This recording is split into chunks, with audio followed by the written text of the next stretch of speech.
مساء الخير على احلى متابعين. ازيكم يا حبايبي؟ عاملين ايه؟ يا رب تكونوا كلكم بخير وسعاده. احب اشكركم حبايبي، كل الناس اللي بتشوف القناه بتاعتي، وعلى دعمكم ليا وكلامكم الحلو اللي بيشجعني. ربنا يخليكم ليا يا رب، دايما القناه تكبر بيكم كمان وكمان. النهارده حبايبي هنعمل وصفه جميله جدا، طبعا كلنا عارفينها وبنحبها جدا. الوصفه دي حبايبي هو كعب الغزال او المنين، لان انا عامله الاتنين اهو، كعب الغزال وعامله بنفس العجينه اللي هو المنين، بس انا كنت عاملاها لكم في القناه قبل كده بالسمنه والزيت.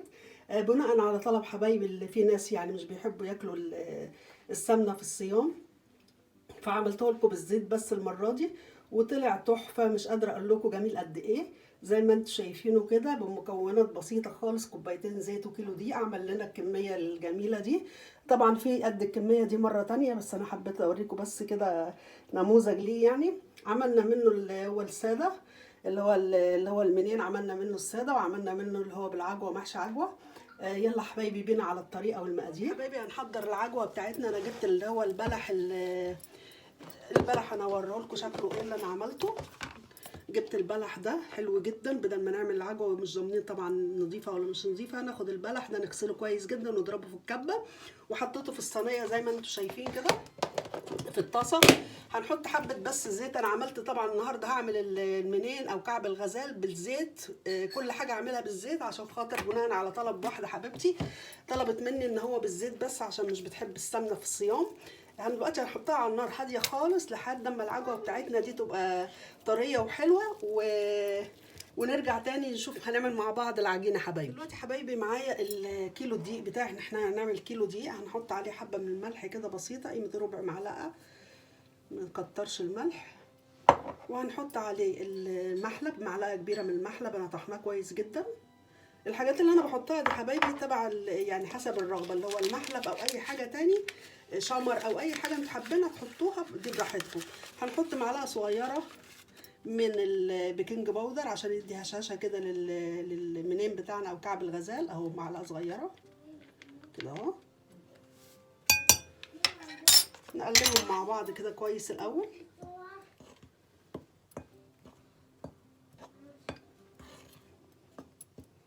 نركنهم بقى. دلوقتي معانا نص كوبايه من الميه. طبعا الميه اللي هنحطها على العجينه يا جماعه دي حسب العجينه ما هتاخد او الدقيق بتاعنا ما هياخد. الدقيق ده جميع الاستخدامات. هنحط عليها 4 معالق من السكر. لو نص كيلو دقيق هنحط معلقتين بس. وهنحط نص باكو من الخميره اللي هي الفريش، او معلقه صغيره، نص معلقه من الخميره الفوريه. هنقلب كويس قوي السكر. انا دلوقتي عشان هعمل كيلو هعمل خميره اللي هي الفريش، هنحط باكو من الخميره الفريش اهو، هحط كله اهو.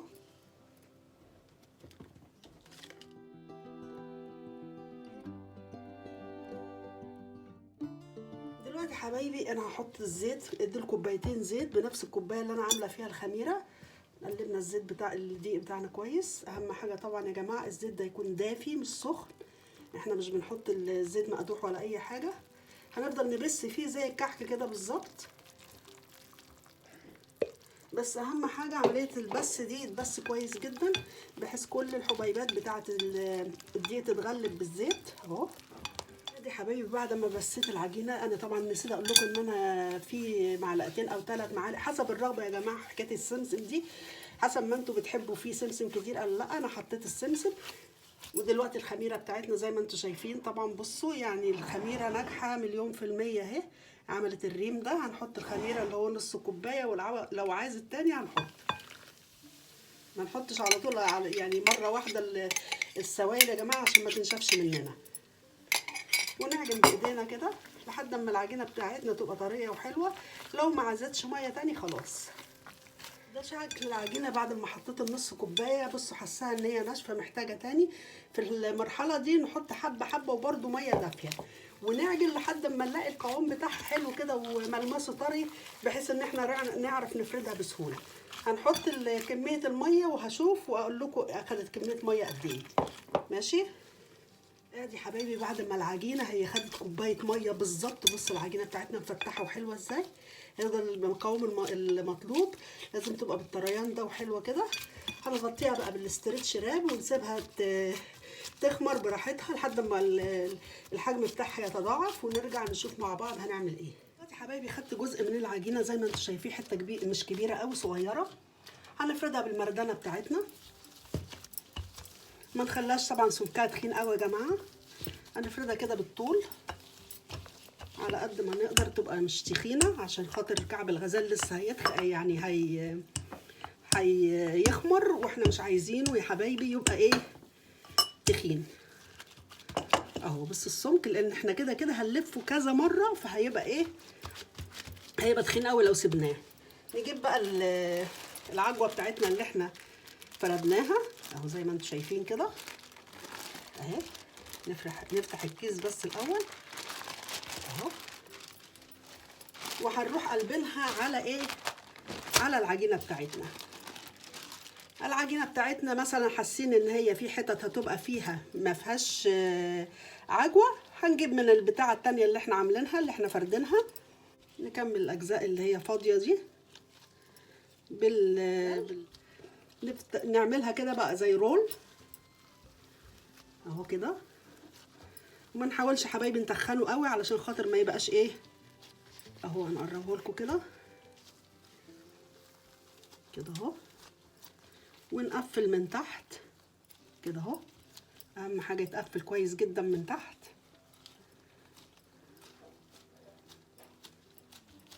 كده اهو. وطبعا هي حاساها تخينه قوي هتبقى، فنلفها كده اهوت. وفي نفس الوقت يا حبايبي علشان خاطر ايه تتقفل معانا كمان، يعني احنا بنرفعها وفي نفس الوقت تتقفل معانا اللي هي اللحام اللي من تحت ده عشان ما يتفتحش واحنا بنعمل.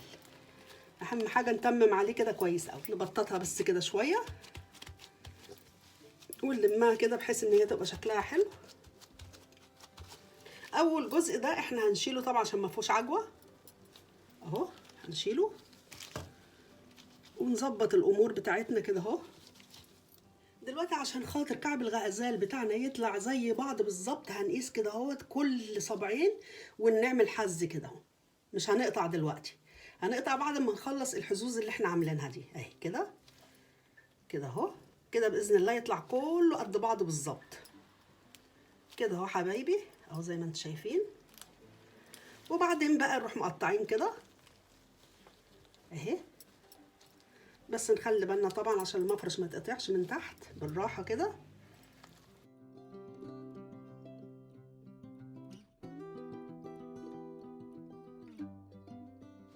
ناخد بقى العسل اللي هو معمول عليه نسكافيه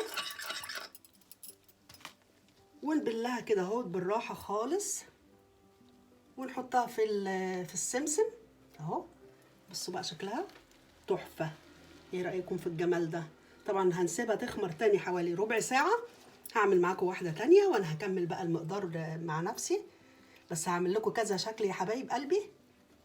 انا النهارده عملته لكم علشان خاطر يبقى ايه كذا شكل هنعمله مع بعض. انا هكمل وارجع لكم. حبايبي خدنا قطعه من العجين برضو تاني، هنفردها مستطيل او نظبطها كده عشان تبقى شكلها حلو، ما تبقاش حتت. هنظبطها كده كويس قوي اهي، وهنفردها زي مستطيل اهو كده اهو. دي اللي هنعملها ساده يا جماعه كده اهو. ما نخليش سمكها تخين برضو، لان احنا طبعا زي ما انتم عارفين يا حبايبي ان احنا ايه هتخمر تاني يعني، ومش عايزينها تبقى شكلها تخين ومش حلو. نظبط العجينه بس كده اهم حاجه كده اهو.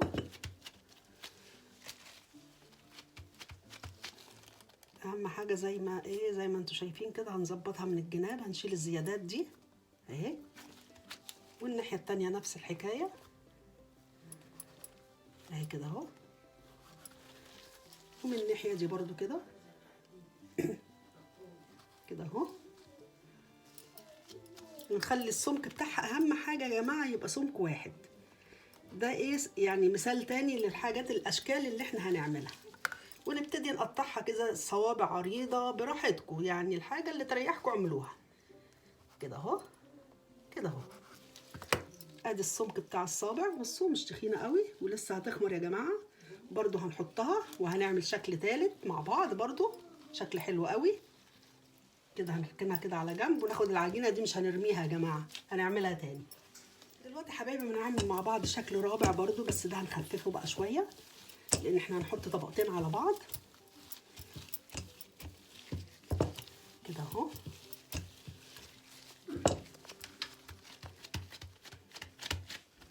هنسويه طبعا برضو، مش هنخليه بالشكل ده، على قد ما نقدر نخليه مستوي ونخليه برضو سمكه زي بعضه، مخليش العجين تخين. هنقطع الجناب دي اهي كده اهو، بحيث ان احنا نخليه مستطيل حلو شكله متساوي كده اهو. وهنقطعه برضو من الجناب هنا، الجنبين دول اهو كده اهو. وهنركنه على جنب حبايبي لحد ما نفرد واحد كمان زيه بالظبط، قده بالظبط. نحاول نفرده كده على قد ما نقدر عشان ما يبقاش ايه سمكه تخين، لان احنا هنحط طبقتين على بعض. ده يا حبايبي بعد ما عملت المستطيل ده زي ما انتم شايفين كده، هحط عليه المستطيل التاني اللي انا فردته اهو، بس نخليهم قد بعض بالظبط على قد ما نقدر اهم كده. نسويهم كويس قوي مع بعض وندوس عليهم كده عشان يلزقوا مع بعض. وده الشكل اللي هنعمله، هيبقى زي اللي هو الساده بس من غير بس بالعجوه. برضو هنعمله يعني بالطول كده مستطيلات اهو. والحته اللي هي الزياده دي نطلعها، اهم حاجه يبقى الشكل بتاعه كده اهو. ايه رايكم؟ شكله جميل وحلو قوي. ولسه طبعا يا جماعه زي ما انتم شايفين دي هتخمر، يعني العجوه هتبقى العجينه ذات نفسها مش عايزينها تبقى تخينه قوي زي ما انتم شايفين اهو. بصوا من ناحيتين، حاسين ان هي مثلا فيها حته زياده نقطعها كده، مفيهاش اي مشكله. يا حبايبي بعد ما خمر معانا المنين بتاعنا، انا عملت صاج من اللي هو كعب الغزال، وعملت الصاج التاني اللي هو الساده واللي هو محشي عجوه. هنولع الفرن على درجه حراره، انا عندي البوتاجاز هنا بطيء شويه فهنولعه على درجه حراره 200.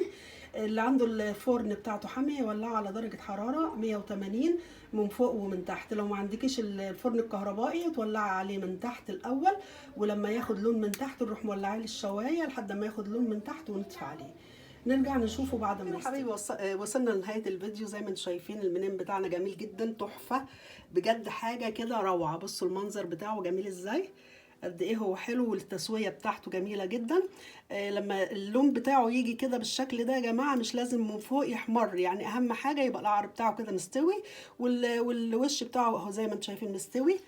تعالوا نفتح واحده مع بعض كده ونشوف الطريان قد ايه، بالرغم ان هو معمول بالزيت. بصوا جميل جدا، حلو قوي قوي. وبصوا النعومه بتاعته، بصوا الطريان تحفه. يعني الزيت معروف ان هو بينشف الحاجه، لكن هو طري جدا.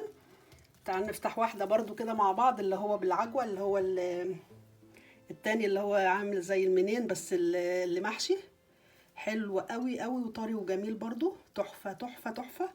وده يا حبايبي المنين الساده، بصوا جميل ازاي وهش وناعمه جدا جدا جدا. بصوا اتمنى حبايبي الوصفه تكون عجبتكم، ولو عجبتكم ما تنسوش بقى في اللايك والشير. واللي اول مره يشوف قناتي حبايبي يدوس على كلمه اشتراك ويفعل زر الجرس عشان يوصلكم كل جديد.